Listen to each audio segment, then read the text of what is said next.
பிடிக்க போகிறாங்க. இன்றைக்கி ஸ்டார்டிங்லேயே பார்த்தீங்கன்னா நம்ம ஜெயா ரூமுக்கு வந்து பார்த்திங்கன்னா பணத்தெல்லாம் எடுத்து வைக்கிறாங்க. அங்கேருந்து சக்தி எல்லோரும் வந்துட்டு என்னம்மா செய்கிற அப்படிங்கிறாங்க. இனியும் நம்ம சும்மா இருக்கக்கூடாதா, அந்த தாஸ் இது மாதிரி 5 லட்ச ரூபா கேட்டானா அது கொடுத்து இது மாதிரி எல்லா பிரச்சனையும் சால்வ் பண்ணுங்கிறாங்க. அப்போ பவானி வந்து அம்மா ஏமா இந்த மாதிரிலாம் பண்ணிகிட்ருக்கா, அவர் பண்ண தப்புக்கு நம்ம எதுக்காக பணம் கொடுக்கணும், இது மாதிரி என்ன விஷயமா இருந்தாலும் விடுமா அப்படிங்கிறாங்க. ஏண்டி நம்மளோட குடும்பத்துக்கு தாண்டி அசிங்கமாகிடும், அந்த ஆள் போய்ட்டு ப்ரெஸ் அது இதுன்னு மீட் பண்ணிட்டானா அதுக்கப்புறம் நம்ம குடும்பத்தை தாண்டி எல்லாம் அசிங்கமாக பேசுவாங்க, அதுக்கப்புறம் நம்ம குடும்பம் மானம் கௌரவம் எல்லாம் போயிடுங்கிறாங்க.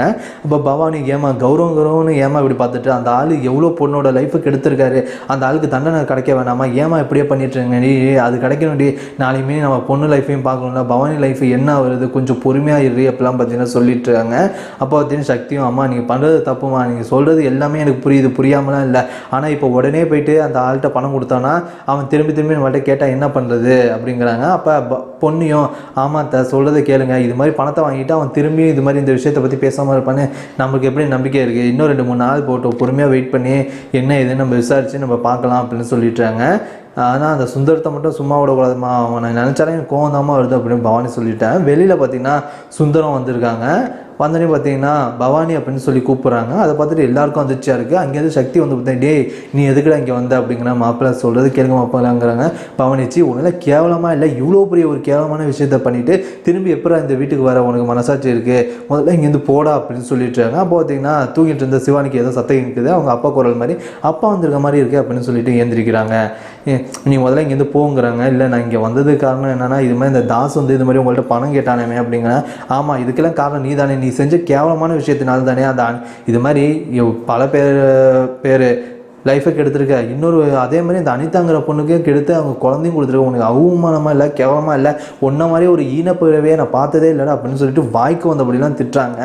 நம்ம சுந்தரமும் ஐயோ பவானி நான் சொல்கிறது கேளு பவானி, இது மாதிரி அந்த பொண்ணோட பழம்லாம் ரைட் தான், ஆனால் இது மாதிரி அந்த பொண்ணோட தப்பாக நடந்துக்கிட்டேன், அதெல்லாம் அவன் சொல்கிறதுலாம் போய் நீ இது மாதிரி பணம் உங்கள்கிட்ட கேட்டதான் அவன் சொன்னான், இது மாதிரி நீங்கள் பணம் கொடுக்காதீங்க, அது என்னோட பிரச்சனை தானே, நான் பார்த்துக்கிறேன் அப்படிலாம் சொல்லிட்டேன். சி உன்னை பார்த்தாலே நீ அசிங்கமாக, நீ எதுக்குடா இங்கேருந்து வர, முதல்ல போடாங்க, உன் காலில் வேணால் வந்து மன்னிப்பு கேட்குறேன், என்ன இது ஒரு வாட்டி மன்னிச்சுடு, ஒன்றையும் சிவானியும் நல்லா பிரிஞ்சு இருக்க வைக்காது ப்ளீஸ் பவானி அப்படின்னு சொல்லி அழுதுகிட்டு கேட்குறாங்க.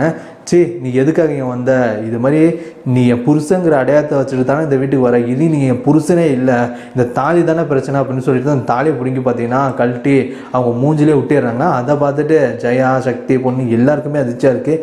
ஏன் பவானி இப்படி அவசரப்படுறாங்கிறாங்க. நான் அவசரப்படல, நான் நல்ல முடிவு தான் எடுத்துருக்கேன், இனி நீ இந்த வீட்டுக்கு வரக்கூடாது, உனக்கு எனக்கு அதுவும் பவான் இது மாதிரி சிவானிக்கு யாருக்குமே சம்மந்தம் இல்லை, நீ இந்த வீட்டை விட்டு போய்டு, இந்த வீட்டு பக்கம் வந்தேன்னா அதுக்கப்புறம் நடக்கிறதே வேறு, திரும்பி ஒன்று நான் போலீஸில் பிடிச்சி கொடுத்துருவேன், முதல்ல இங்கே இது போடா அப்படின்னு சொல்லி திட்டுறாங்க. அது கேட்டுட்டு பார்த்தீங்கன்னா சுந்தரம் ரொம்ப ஃபீல் பண்ணி எழுதுறாங்க.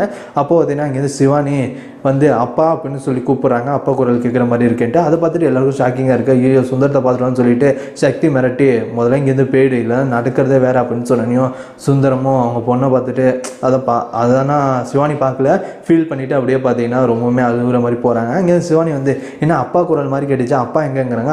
அப்பாலாம் வரலையே அப்படிங்கிறேன். இல்லை இது மாதிரி அம்மாவும் அப்பாவும் ஏதோ சண்டை போட்டுருக்க மாதிரி கேட்டுச்சு, அதனால தான் வந்தேன், அப்பா பெங்களூர் தானே போயிருக்காங்கன்னு சொன்னேன், அப்பா எங்கே அப்படிலாம் சொல்லிட்டுறாங்க. அப்பா இல்லைம்மா அது உனக்கு அப்படி கேட்டது பிரம்ம, நம்ம வா நீ போய் முதல்ல சாப்பிடு அப்படின்னு சொல்லிட்டு பொண்ணி பார்த்தீங்கன்னா வச்சுட்டு போயிட்டு தோசை சாப்பிட சொல்கிறாங்க. அவங்களும் சாப்பிட்டுட்ருக்காங்க. இன்னொரு சைடு பார்த்திங்கன்னா ஜெயா ரொம்பவே கோவமாக மாடிக்கு வராங்க. பொண்ணு இங்கே வாடி அப்படின்னு சொல்லி கூப்பிட்றாங்க. என்ன தங்குறாங்க, உனக்குலாம் அறிவே இல்லையாடி, நீ மனுஷி தானா, இது மாதிரி உன் லைஃபு கெடுத்துடுன்னு சொல்லிட்டு இது மாதிரி என் பொண்ணோட லைஃபையே அழிச்சிட்டேடி, இந்த மனசில் மனுஷியாங்கிறாங்க. ஏன் இப்படிலாம் பேசுகிறேன், நான் இது மாதிரி பவானியோட அக்கால பவானி லைஃப் நல்லா இருக்குன்னு சொல்லி தான் நான் இந்த மாதிரி பண்ணுறேன், நீங்கள் ஏன் இப்படிலாம் பேசுகிறீங்க, யார் நீயா, இது மாதிரி எங்கள் குடும்பத்தை அழிக்கணும்னு சொல்லி தானே இந்த வீட்டுக்கே வந்தேன், உன் அம்மா புத்தி தானே உனக்கும் இருக்கும், சி உனக்கெல்லாம் நீலாம் நல்லா இருக்க மாட்டேடி, இது மாதிரி என் பொண்ணோட லைஃபே கெடுத்துட்டியேடி, இது மாதிரி கரம் கட்டிட்டு இது மாதிரி அவள் லைஃபை கெடுக்குன்னு சொல்லிட்டு சுந்தர மாப்பிள்ளை அது பண்ணார் இது பண்ணான்னு சொல்லிட்டு நிரூபித்து அவங்க லைஃபே ஒன்றும் இல்லாமல் ஆக்கிட்டா, இதனால் பாதிக்கப்படுறது யார், சிவானி தானே அப்படிலாம் சொல்கிறேன், ஏன் இந்த மாதிரிலாம் பேசுகிறீங்க அப்படின்னு சொல்லிட்டு பொண்ணையும் ஃபீல் பண்ணுறாங்க. இன்னும் 10 நாளில் உன்னை இங்கேருந்து அனுப்புகிறேன்டி, அது நடக்குதா இல்லைன்னு மட்டும் பாரு, உன் மேலே எல்லா தப்பையும் வச்சுட்டு நீ அடுத்தவங்களும் இந்த வீட்டை விட்டு அனுப்பிட்டுருக்க, உன்னை என்ன செய்கிறன்னு மட்டும் பாரு அப்படின்னு சொல்லிட்டு ஜெயா வாய்க்கு வந்து இப்படிலாம் பொண்ணியை திட்டுறாங்க. பொண்ணிக்கு இதெல்லாம் கேட்டுட்டு ரொம்பவுமே அதிர்ச்சியாக இருக்குது, என்னால் புரிஞ்சுக்காமல் இந்த மாதிரி பேசுகிறாங்கன்ட்டு. இதோடு இந்த எபிசோட் முடியுது. இதை பற்றி என்ன நினைக்கிறேன், என்ன கமெண்ட் பண்ணுங்கள், லைக்கும் பண்ணுங்கள்.